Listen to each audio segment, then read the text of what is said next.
There were smiles all about at the corporate headquarters of TETFund on the 5th of May 2022 when a delegation from the Committee of Vice Chancellors of Nigerian Universities came calling. The delegation was led by its chairman, Professor Samuel Edomiakumo, who in his address expressed the committee's delight to meet with the Executive Secretary, Architect Sonny Echono. According to him, the CVC-NU, which is a corporate entity established in 1962, with a membership of 218 universities, comprising all federal, state, and private universities approved by the National Universities Commission, serves as a platform for assisting Nigerian universities attain academic, administrative, and community relations excellence through cooperation and exchange of ideas of its leadership. The CVC-NU, as a key stakeholder in the higher education enterprise in Nigeria, felicitates with you on your appointment as Executive Secretary of this fund. We are very much aware of your pedigree in administration. We know that you will bring that wealth of experience to bear to this new assignment.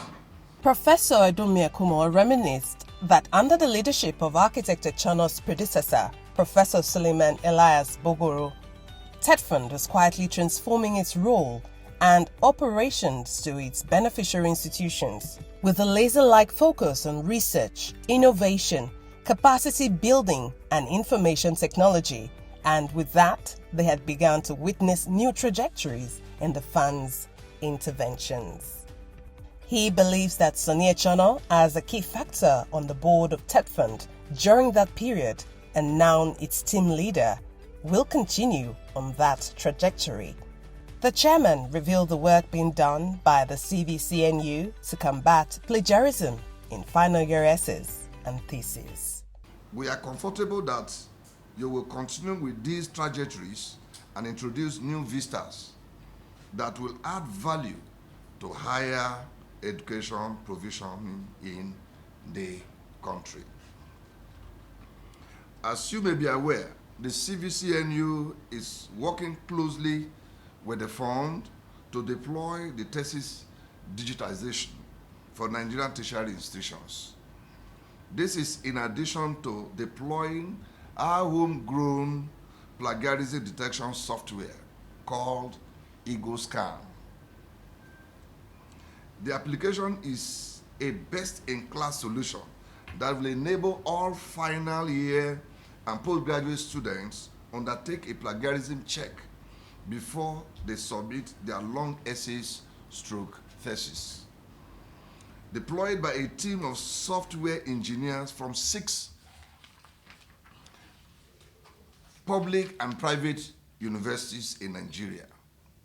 EgoScan plugs into several local research repositories and offers 14 features, including local language support that make it stand out against local and international competitors.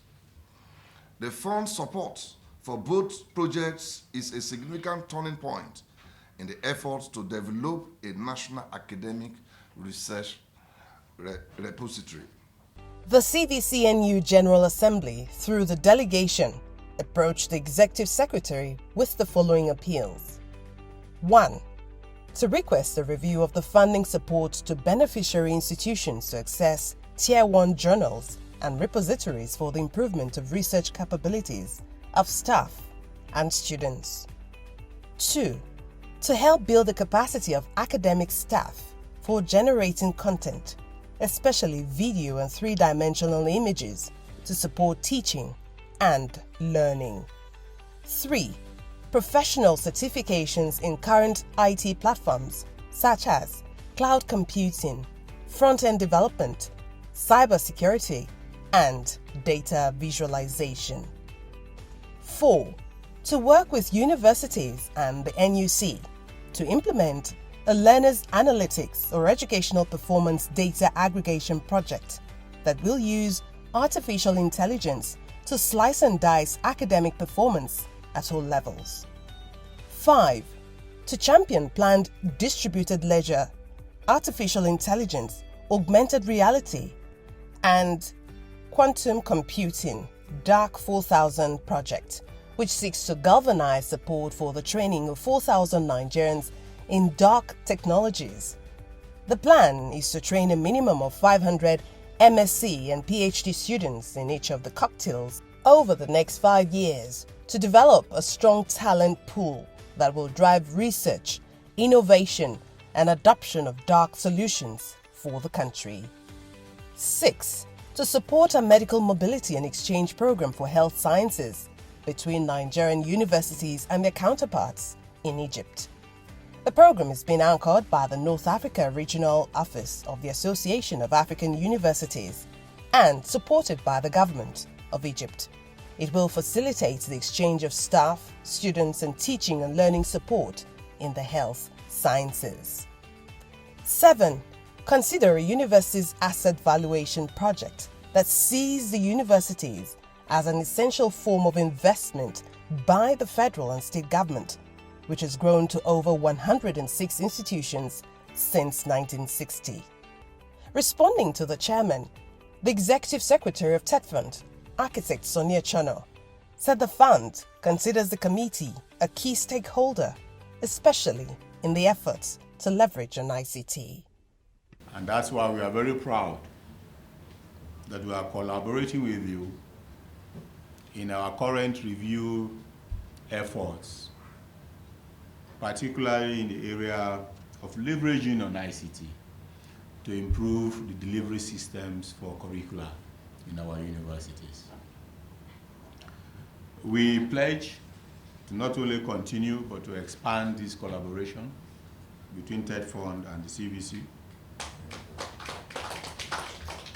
and to assure you that going forward, we'll continue to sustain the ongoing reforms in the sector with increased emphasis on the content component of our interventions, particularly in the areas of research, in the areas of ICT, and in the areas of encouraging a reading culture in our society through the publication of books. We have existing partnerships, both with you and other bodies, to promote publications, and in particular, having regards to the digitization of thesis, that we have a particular specific collaboration or partnership with you. We are confident that once this is accomplished, it will not only provide open learning resources for researchers and students who want to access previous work done in their respective areas of research, but also promote a culture of academic excellence. And we believe an anti-plagiarism device, as you have developed, will go a long way in detecting this and ensuring compliance. Indeed, we have adopted a policy in TETFund that going forward, all proposals coming to us for support must go through your system and receive certification that it has passed the minimum standard that is required for all publishers or for all authors before they can benefit from our support. And then the big reveal. The TETFund boss announced that the president had approved the 2022 disbursement proposal and guidelines that was submitted to him. Architect Echano said a meeting has been scheduled for the following week with the representatives of the benefiting institutions to discuss further on the proposed reforms that have been approved for implementation ahead of the financial disbursement. He assured vice chancellors of the fund's commitment to sustain the ongoing reforms in the sector with increased emphasis on the content of its interventions, particularly in the areas of research, ICT, and book publications. This approval is significant as it signals the beginning of the next round of interventions for TETFund. Nigeria has many comparative advantages that the nation can explore. The geographical location, youthful and energetic population, and the quality of human capital uniquely positions the country to develop new ideas and technologies. TETFund, through its intervention, stands willing to play its part.